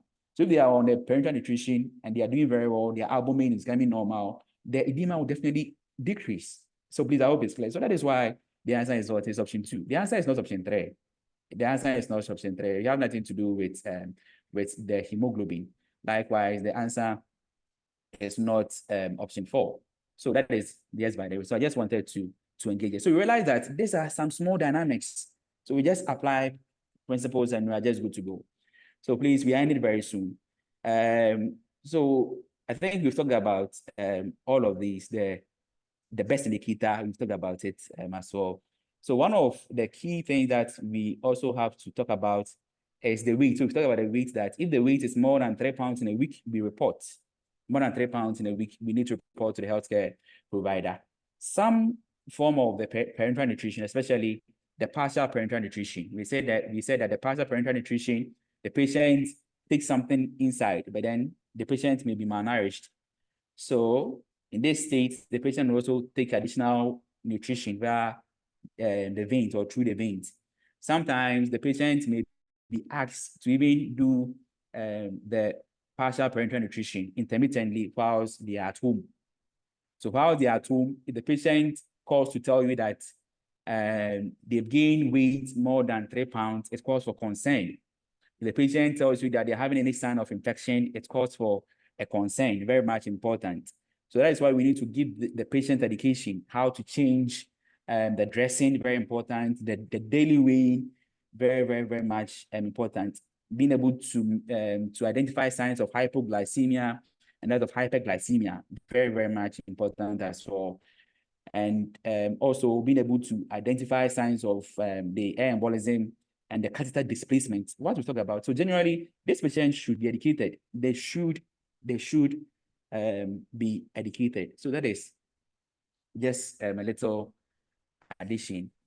So we've definitely come to the closing of our meeting. One of the key areas that we can also talk about is the complications. Even though we've talked about some few of these complications, let's expand it a little. Complications of parenteral nutrition, PN. The one that we've already mentioned, we just move on. Air embolism. So know the signs and symptoms of air embolism. Very important. And it's very simple to identify air embolism in questions. And the position, once having the air embolism, left lateral Trendelenburg back, or left lateral with the head of the bed down. So talk about air embolism being a complication. Hypoglycemia being a complication, likewise, the hyperglycemia, also a complication. Hyper, more than 200 milligram per deciliter. Hypo, when we're having less than 70 milligram per deciliter. As I said, some books will use 60 milligram per deciliter. So hypoglycemia, hyperglycemia, they are all complications. Please, can we have access to? Yes, please. So please, we can have access to. As I said, we are going to provide a recorded session along with assessment, link for us to do assessment, questions from different kill banks on parenteral nutrition, questions from different kill banks, so that at least we would know the dynamics, how questions are framed. It's very much important to learn that way. But sometimes you may think that, oh, I've learned this thing. You meet some question, you get it wrong, you'll be like, oh, I thought I learned this thing. No. But if you look at the dynamics, how questions are framed and all of that, once you get a question, very, very easy. Yes, you just answer it right away. So, yes, another complication, yes, Aaron, thank you, is the phlebitis. RN, I saw this from one RN. RN Barton, yes, so phlebitis is one of the complications. Phlebitis is one of the complications. So hypoglycemia, it means that we should be able to identify the signs of either the hypoglycemia or the hyperglycemia. If your patient is having hypoglycemia, clearly the signs and symptoms is so obvious. The sweating, confusion, the tremors. And I remember in one of the Kaplan questions, it included some peripheral hypoglycemia, right? So we need to also look out for that. Hyperglycemia would, of course, manifest as excessive tests. The patient would have an increase in urination. The patient may even have a dry mouth. They may even have excessive hunger. They can even have headache. So we can just think of the 3 Ps, very, very common. So hyperglycemia signs, hypoglycemia signs, very common.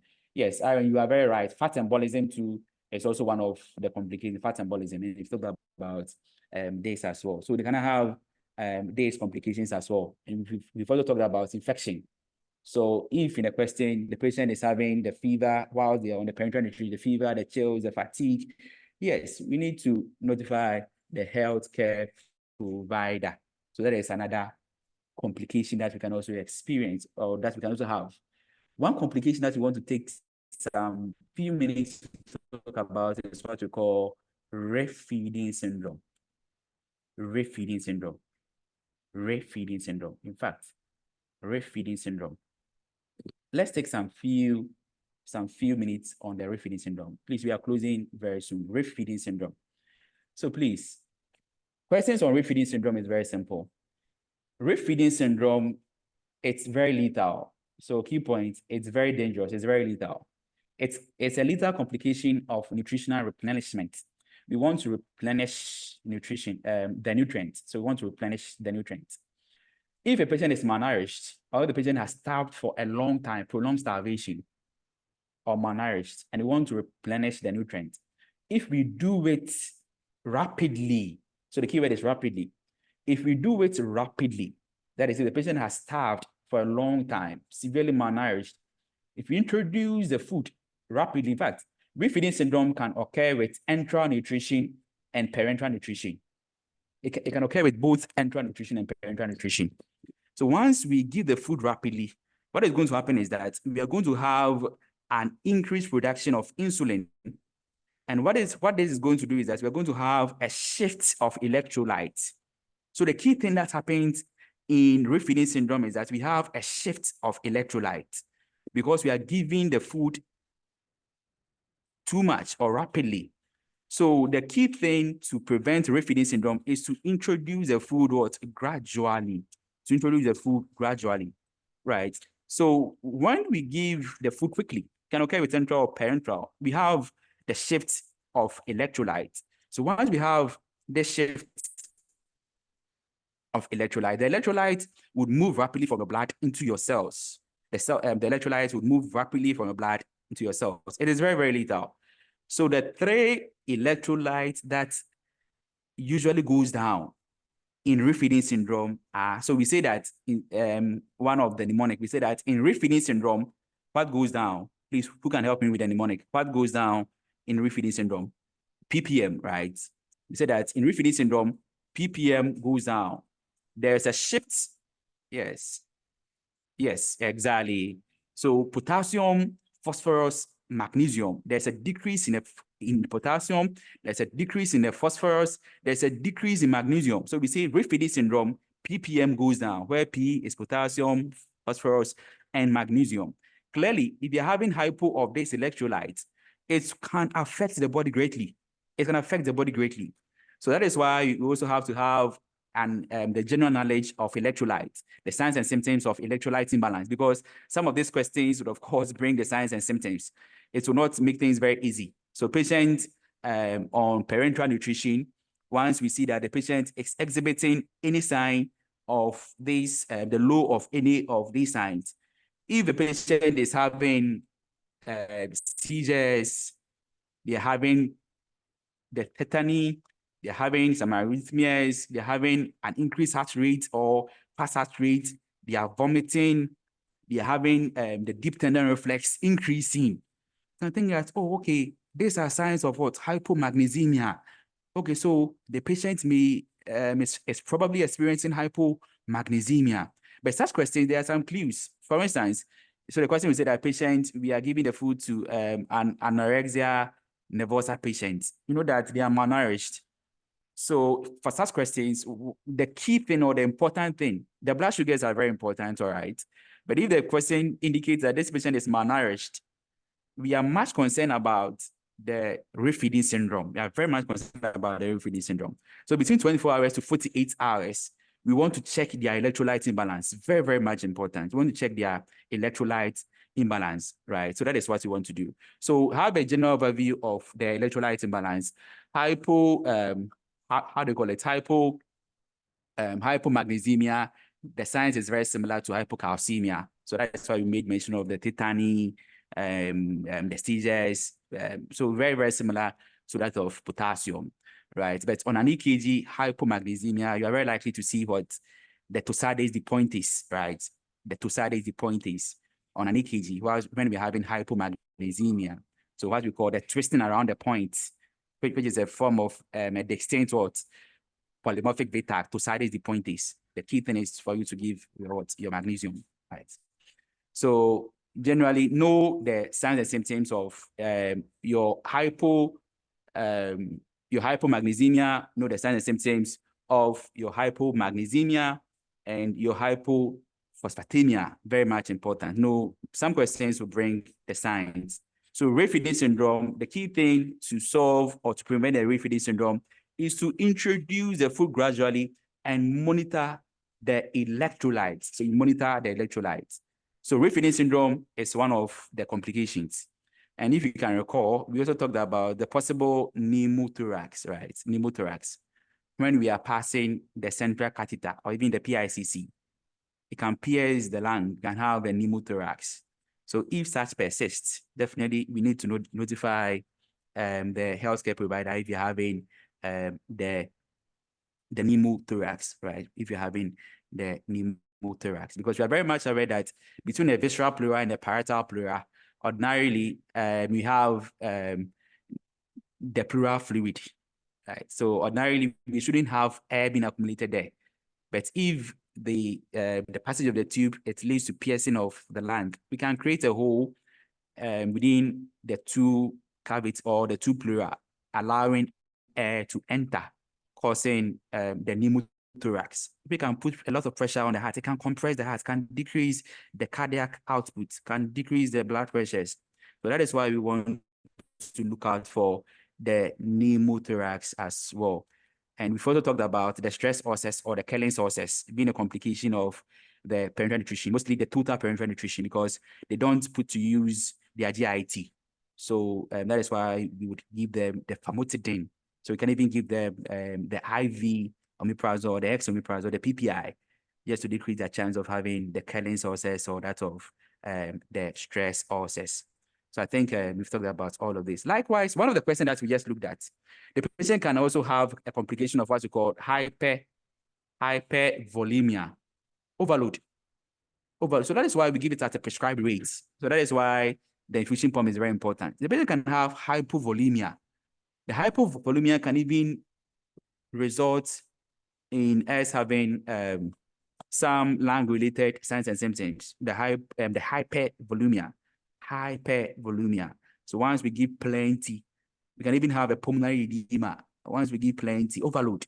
So the hypervolemia too can also be a complication of the parenteral nutrition. So pulmonary edema, very, very possible. So the pulmonary edema will be as a result of the hypervolemia, So we've talked about all of these. And usually the hypervolemia, it usually occurs when the patient is having an underlying condition. Maybe the patient is having heart failure already. So it's predisposed them a lot in having a hypervolemia. You check the pulse will be so bounding because there is an overload. You auscultate their lungs, crackles all over. They complain of headache. Some can have their blood pressures going up, the jugular vein distended and all of that. Once you see that, know that there is what's hypervolemia. You stop it, you notify the healthcare provider, and you want to restrict the fluid. You can even give your diuretics so that at least the patient would be able to breathe very well. So that can be done. So assessing the patient is very, very much important when they are on the parenteral nutrition. So that is one of the complications that we also have to also look at. So I think we've talked about most of the complications, the air embolism, the hyperglycemia, the hypoglycemia, the hypervolemia. We've talked about the common complications and the electrolytes, the refeeding syndrome. Yes, we've talked about sort of the infections. How do we prevent the infections? Clearly, our aseptic technique, very much important. We don't want to contaminate the catheter, and the changes, the dressing changes, very, very much important. So if we see questions on parenteral nutrition and the temperature of the patient is above normal, very, very, very, very high, let's know there's something wrong. It could be an infection. So we need to stop the solution and notify the healthcare provider. Can send the solution back to the pharmacy, can even send it to the lab for culture. So that is basically about the. Please let me add up one more complication. Patients on total parenteral nutrition, total. We are saying that for them, they don't make use of their GIT. For the partial one, they eat kakra, they eat small, they can take the parenteral nutrition as well for the partial, but for the total, they depend on it. They don't put the GIT to use. So one of the possible complications is cholelithiasis. Gallstones, right? Gallstones, cholelithiasis. So the cholelithiasis can even complicate it, or we can even have cholecystitis as well. Why would they have the cholelithiasis or the cholecystitis? Oh, okay, they don't put their GIT to use. So what's happening to the bowel? Oh, okay, so the liver produce the bowel. The liver breaks down the red blood cell. Okay, so the red blood cell breakdown would produce the bilirubin. So the liver will put the bilirubin within the bowel, and the bowel is usually concentrated or stored in the gallbladder. Oh, okay, so the bowel needs to come out, but this patient is not eating. This patient is solely on the total parenteral nutrition. So what will happen to the bowel? Okay, so the bowel can accumulate, so the bowel can concentrate. The bowel contains bowel salts. Oh, okay, so there's a possibility that the bowel salts can form crystals or the stones.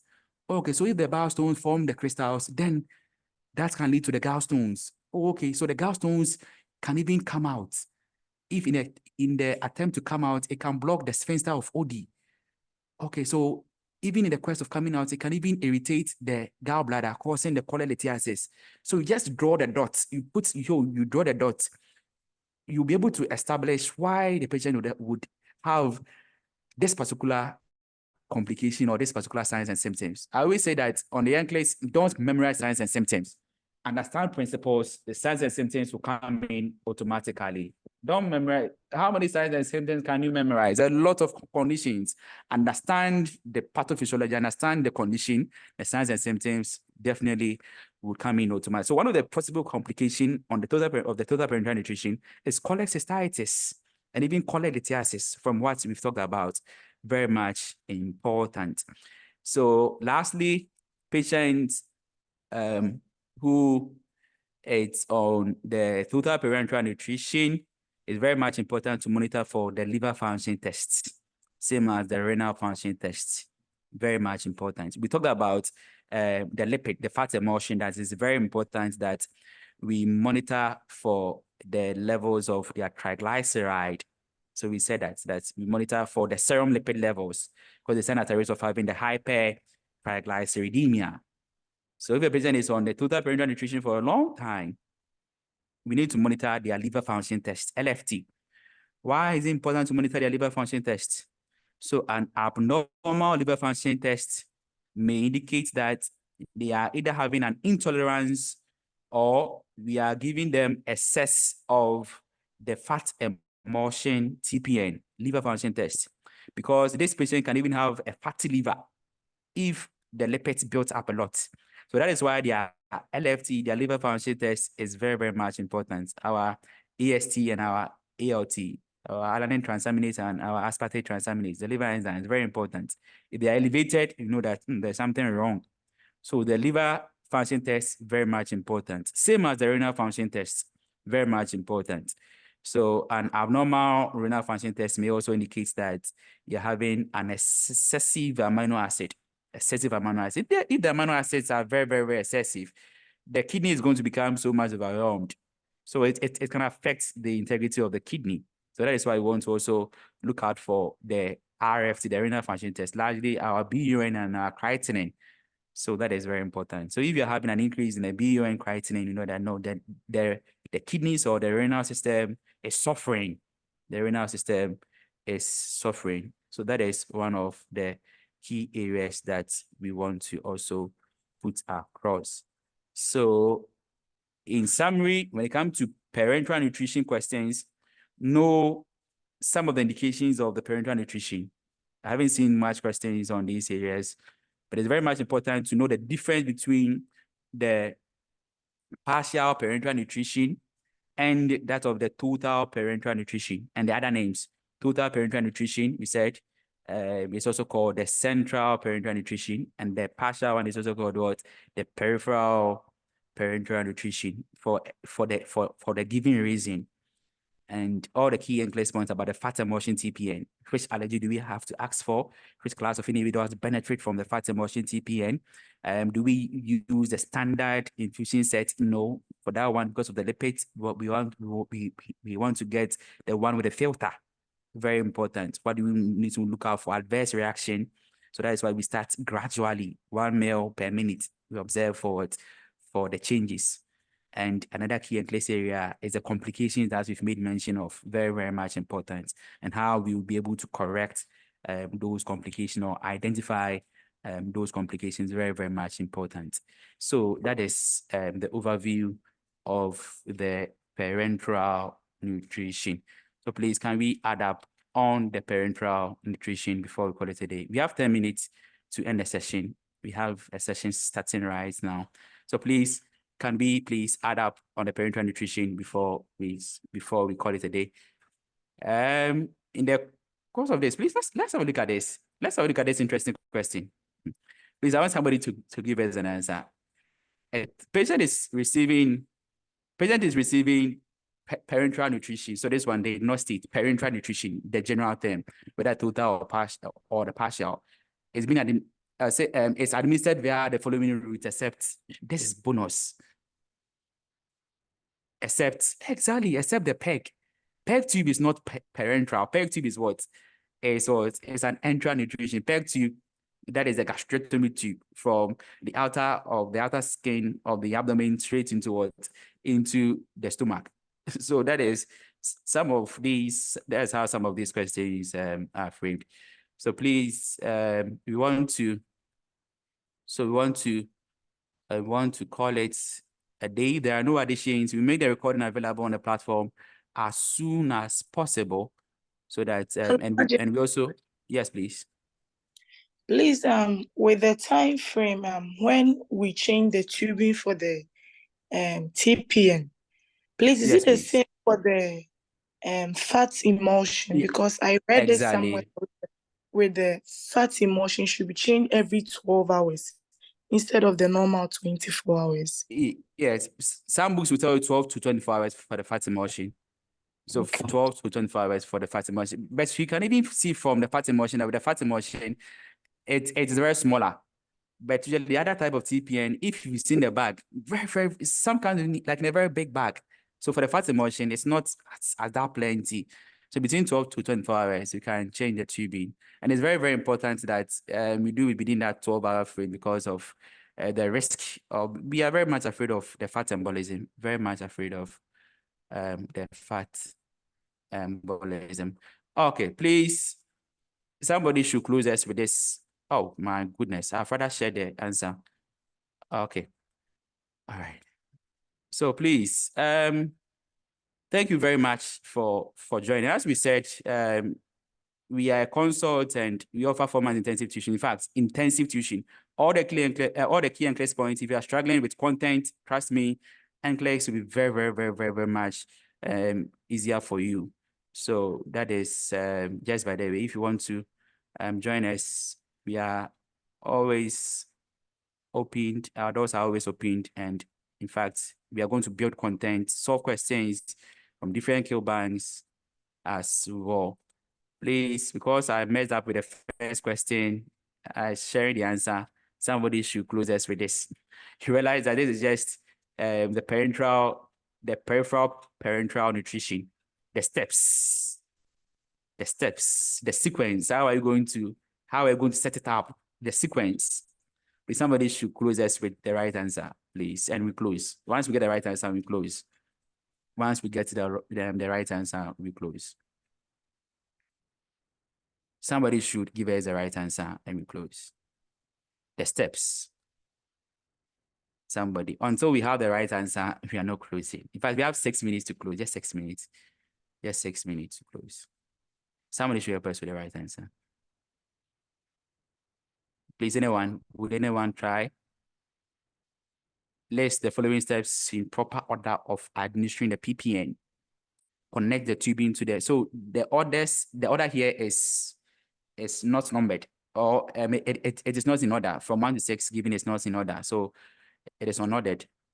Connect the tubing to the patient peripheral IV access after assessing and cleaning the sites. Open the roller clamp and start the infusion. Prime the tubing with the PPN solution by opening. So as we prime our usual infusion, check the patient's identity, verify, place the IV bag, the infusion pump, and prepare the settings. So talk about the infusion pump. Review the physician's order. So please, which step do we think? Let's do this together and close. Which step do you think will come first? The tip of my pen. Goodness, where is this? 6. 6 will come first. Yes, six 6. comes first. 6. Yes, please. So 6.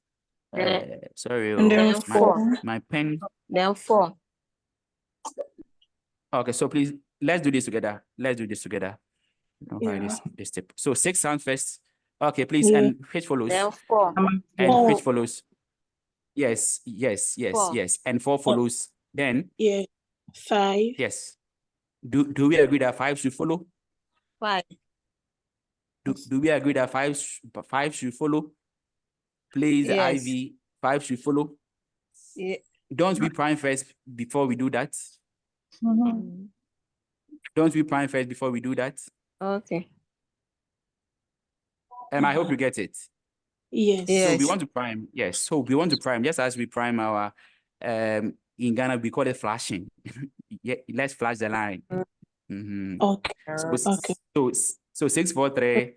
Please 5. let's add that. 6, 4, 3, 5. Yes, 5. 5. The last two. Somebody should add the last two and close. 5. 1 and 2. 1 and 2. And 2. Yes, thank you very Yes. much. 2. Yes, thank you very much. Thank you very much for your time. We are very much grateful for joining. God willing, next week we will pick a session or we'll pick a topic and discuss. And so thank you very much. And please don't let the NCLEX scare you. NCLEX is not difficult. Build content and you are just good to go. NCLEX is all about content. Once the content is sharp, you'll not be scared of any question. NCLEX is doable. Don't let anybody demotivate you or scare you that NCLEX is difficult. It starts from you. If you say it's difficult, it will be difficult for you. If you say you can do it, clearly you can do it. So please, thank you very much and enjoy the rest of your day. Thank you. Thank you, Hajia. Thank you. Thank you too. Everyone, I'll say.